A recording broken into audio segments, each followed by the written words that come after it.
கடகராசிக்காரர்களுக்கெல்லாம் அஷ்டம சனி முடிஞ்சிருச்சுன்னு சொன்னாலும் உங்களால் அதை நம்ப முடியாது. இந்த அஷ்டம சனி 8ல் இருந்து போயிடுச்சு என்றால் கூட உங்களை நம்ப முடியாது. காரணம் என்னவென்றால், நீங்கள் ஒரு பெரிய யானை, உங்களை ரொம்ப காலமாக சங்கிலியில் கட்டி போட்டு வச்சுருந்துருக்காங்க. இந்த சங்கிலியை கழட்டி விட்டாச்சுன்னு சொன்னாலும்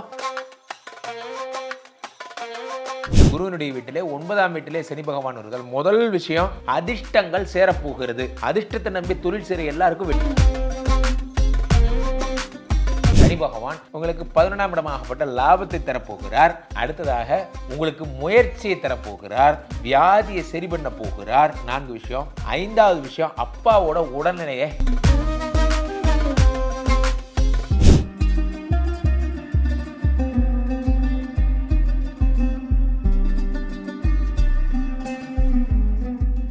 உலகெங்கிலும் இருக்கும் ரியல் ஒன் ஆன்மீகம் நேயர்கள் அனைவருக்கும் வணக்கம். நான் உங்கள் ராம்ஜி. இந்த மார்ச் மாதம் 29ஆம் தேதி எல்லாம் வல்ல எம்பெருமான் சனி பகவான், சார் அந்த ஆளை தயவுசெய்து ஞாபகப்படுத்தாதீங்க சார், அவனால் நான் நிறைய மன உளைச்சலுக்கு ஆகியிருக்கேன். நீங்கள் மட்டுமா மன உளைச்சலுக்கு உள்ளாயிருக்கீங்க? எல்லாருமே தான். அப்போது இந்த சனி பகவான் பெயர்ச்சியடைந்து கும்பத்திலிருந்து மீனத்துக்கு செல்லுகிறார். வேதநாயகன்னா பயம் அப்படிங்கிற மாதிரி சனினா பயம். அப்போது சனி பயிற்சியை உலகமே உற்று நோக்குகிறது. இன்றைக்கி நம்ம சொல்கிறோம் இதை உலகமே உற்று பார்க்கிறது எல்லாம் சொல்கிறோம். அப்போ சனி பயிற்சி என்ன நடக்க போகுதுங்கிற க்யூரியாசிட்டி, சனி என்னெல்லாம் செய்ய போகிறாருங்கிறத எல்லாரும் ஆன்மீக நாளிதழ்களில் தேடுறீங்க, டிஜிட்டல் உலகத்தில் தேடுறீங்க. சனி என்ன பண்ணுவார்னு ஒரு பயம் இருந்துக்கிட்டே இருக்குது நமக்கு. காரணம், சனி அத்தனை ஒரு தண்டனைக்குரிய கடவுளாக கருதப்படுகிறது. அது என்னமோ உண்மைதான், நேர்மைன்னு நம்ம கூட 10 வருஷம் சுற்றிருப்பான், அவன் யாருன்னு நமக்கு தெரியாது. சனி பகவான் ஒரு 10வது நாள் தூக்கி வெளியே விடுவார், இந்தா வந்தான் அப்படின்னு. சனி பகவான் வந்துட்டாருன்னா உங்களை ரொம்ப கஷ்டப்படுத்த மாட்டார். எளிதில் எல்லாத்தையும் நீ பண்ண தப்பு எல்லாத்தையும் ஷூட் பண்ணுவார். உங்களை கரெக்டாக ஒர்க் பண்ண வைப்பார். சனியை கொஞ்ச நாளுக்கு அப்புறம் நீங்கள் என்ஜாய் பண்ண ஆரம்பிச்சிருவீங்க. சனி தரும் நற்பலன்கள்லாம் பேச ஆரம்பிச்சிருவீங்க. அதனால தான் நான் சொல்லுவேன், சனி கொடுத்தால் எவர் தடுப்பார். சனி எனக்கு ரொம்ப பிடிக்கும் சார். சனியை பொறுத்த வரைக்கும் அவர் கொடுக்கணும்னு முடிவு பண்ணிட்டாருன்னா யார் சொல்கிறதையும் கேட்க மாட்டார். அதனால தான் அவர் சனி. ஈசன் சொன்னாலும் சரி, அது எதிர்த்து நிற்பது சிவனாக இருந்தாலும், சிவனாக இருந்தால் என்ன உனக்கு சமமாக இருப்பேங்கிற மாதிரி தான். அப்போது அந்த சனிக்குன்னு ஒரு புரட்சிக்காரன் ஒரு பேர் உண்டு. இந்த சனி பகவான் இந்த மீனராசிக்கு வரும் பொழுது, குருவனுடைய வீட்டிற்கு வரும் பொழுது கல்வியிலே புதிய புரட்சிகள் எல்லாம் கொண்டு வருவார். நிறைய விஷயங்களில் படிக்கிற பசங்க விஷயம், ஆமாம் குருஜி எனக்கு தெரியும் குருஜி, சரி எனக்கும் தெரியும். ஸோ அப்போ படிப்பில் நிறையா புதுமைகளை கொண்டு வருகிறார். எல்லோருக்கும் கல்வி எனும் விஷயங்கள் எல்லாம் அவர் பண்ணுறார். இதுக்கெல்லாம் காரணம் என்ன அப்படின்னா, சனி பகவான் ஒரு புரட்சியாளர் குருவனுடைய வீட்டிற்கு வருகிறார். போன வருடம் இதே சனி பயிற்சிக்கு தான் நம்ம சொன்னோம் 2024 சுனாமி வருகிறது, சென்னை மூழ்கிவிடும், தமிழ்நாடு மூழ்கிவிடும், உலகம் மூழ்கிவிடலாம். ஆனால் நான் தைரியமாக சொன்னேன், அப்போல்லாம் ஒன்றும் கிடையாது, சனிக்கு வேறு வேலையே இல்லையா, உங்களை சுனாமியில் முழுகடிக்கிறது தான் சனியோட வேலை வேறு, உங்களை திருத்துறது சனியோட வேலை. அப்பாவோட நோக்கம் உங்களை சரி பண்ணுறது, அப்பாவோட நோக்கம் உங்களை காயப்படுத்துறது இல்லை. அதை எனக்கு தெளிவாக புரிஞ்சுக்கணும்.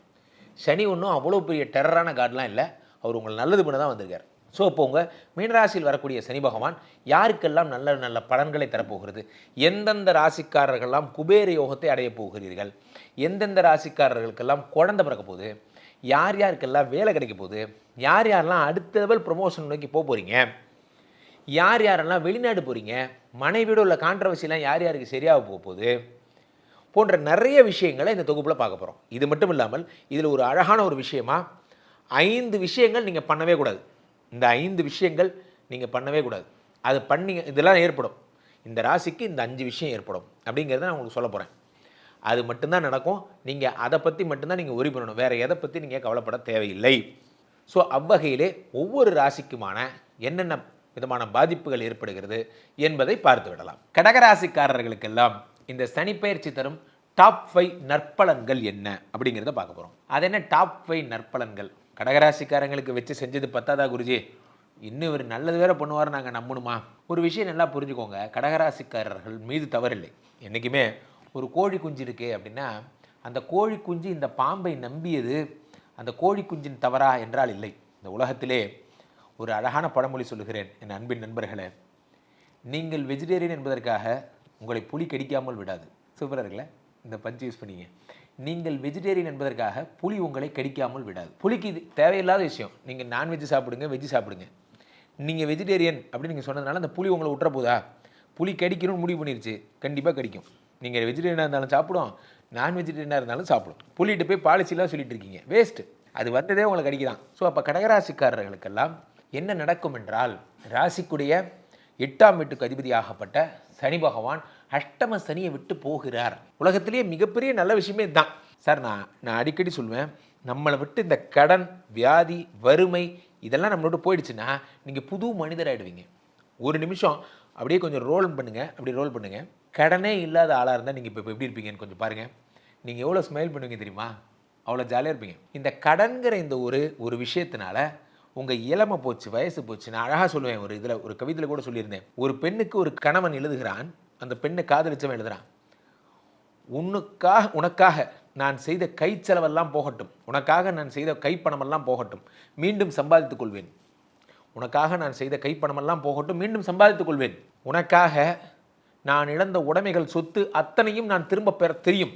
ஆனால் உனக்காக நான் செலவு செய்த நேரம் இருக்கிறதே, இது மதிப்புறு நேரத்தை நான் இழந்தேன் என்று வருந்துகிறேன்னு எழுதியிருந்தான். நல்லா புரிஞ்சிங்க. ஒருத்தருக்காக நீங்கள் ஸ்பெண்ட் பண்ணுற டைம் இருக்குது பார்த்தீங்களா, அந்த டைமை நீங்கள் எத்தனை கோடி கொடுத்தாலும் வாங்க முடியாது. இந்த அஷ்டமசனி இந்த 2.5 வருஷம் உங்களை ஸ்லோ டவுன் பிடிச்சி இழுத்து விட்டுருச்சு பார்த்தீங்களா, பின்னுக்கு போயிட்டீங்க. நீங்கள் பின்னுக்கு போன நீங்கள் திரும்ப முன்னுக்கு வந்து மேலே போகணும். எவ்வளோ பெரிய விஷயம். முதல்ல இந்த நோயிலேருந்து, பீடிப்புலேருந்து நீங்கள் வெளியே வரணும். கடகராசிக்காரர்களுக்கெல்லாம் அஷ்டமசனி முடிஞ்சிருச்சுன்னு சொன்னாலும் உங்களால் அதை நம்ப முடியாது. இந்த அஷ்டமசனி 8ல் இருந்து போயிடுச்சு என்றால் கூட உங்களை நம்ப முடியாது. காரணம் என்னவென்றால், நீங்கள் ஒரு பெரிய யானை, உங்களை ரொம்ப காலமாக சங்கிலியில் கட்டி போட்டு வச்சுருந்துருக்காங்க. இந்த சங்கிலியை கழட்டி விட்டாச்சுன்னு சொன்னாலும் இந்த யானைக்கு அந்த சங்கிலி மேலே நம்பிக்கை வராது. ஒருவேளை கழட்டலைன்னா என்ன ஆகும் என்று நினைத்து கொண்டிருப்பீர்கள். இந்த அஷ்டம சனி என்பது அத்தனை உக்கரமானது.